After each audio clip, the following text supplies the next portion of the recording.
And what I'm going to do is use my arm sort of as a model for this to show how the finger works. If you'll oblige me here, if you think of my arm as my index finger, and my shoulder here would be the main knuckle, my elbow is this knuckle, and then so here's the nail. So this is a big finger, and the hand. Okay.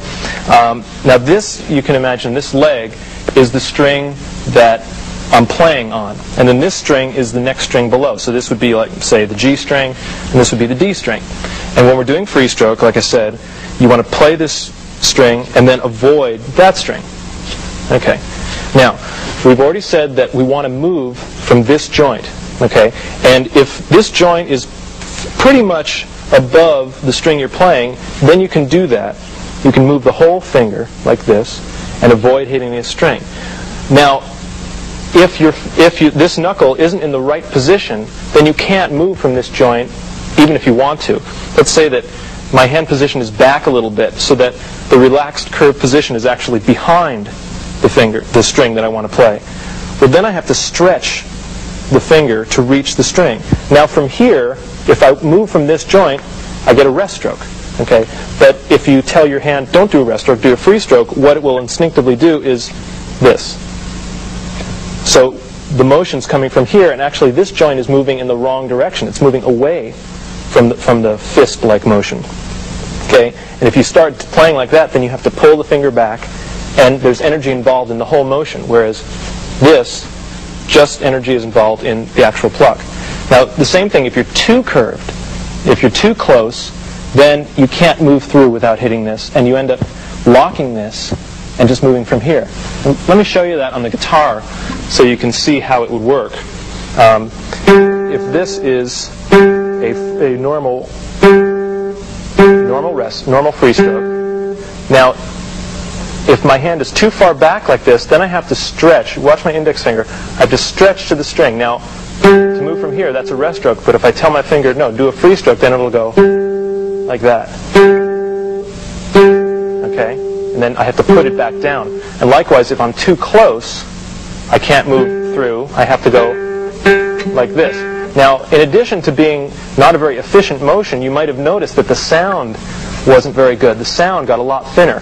That has to do with the way the guitar works. Anytime we can direct the sound of the direction of the string down into the guitar, that fires the string back out, and it makes a warmer sound. It doesn't accent the high partials as much. But if we tug the strings up, we get a real thin sound. See, that's a thin sound. That's a thin sound. That's a full sound. Okay, so that's how the hand should work. Now, what we'd like to do is start to use these ideas. Let's get into our sitting position. Okay, and rest your right arm gently on the guitar, and start with a fist. Make a gentle fist, and then you'll slowly uncurl the fist. Then just rest your thumb on the 6th string. First, the index finger on the 3rd string, middle on the 2nd, ring finger on the 3rd. And we'll start from there.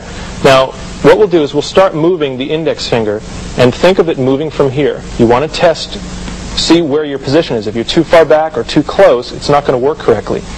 Okay, what we're going to do is we're going to lift the first finger slightly off the string, and then we're going to touch and then press. Then we will play and then relax the finger. Okay, so it's touch, press, play, and relax. Okay, now let's combine the first two motions, the touch and the press, into just one motion. We'll call that plant. Plant. Like that. Let's try that again. Plant. And then the second two, the play and relax, we'll just combine that into one motion of relax. So it's plant, relax. Plant, relax. Now you see how my finger, keep going, see how my finger bounces back? I'm not bringing it back, it's just I empty the energy out of my finger and it returns all by itself. It's a very efficient motion, and my finger is only tense for a very short period of time. Okay, let's try the same thing with the middle finger. Okay, just to start to warm this up. Again, place all the fingers down, and we'll think of pushing from here. We'll touch, relax. Plant, relax. Plant, relax. Plant. A few more times. Plant, and it should bounce back like that. Make sure the curvature is correct. Okay, now let's try it with the A finger. Plant, relax, plant. The A finger you have to reach a little more with this joint to make it return.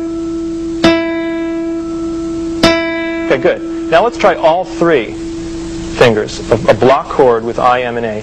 And this one, you should really feel that fist-like motion. So we're going to touch, relax, touch, relax, touch, touch, whoops. You have to watch if you don't bounce back into the strings. Touch. Okay, good. That's how that works. Now the thumb.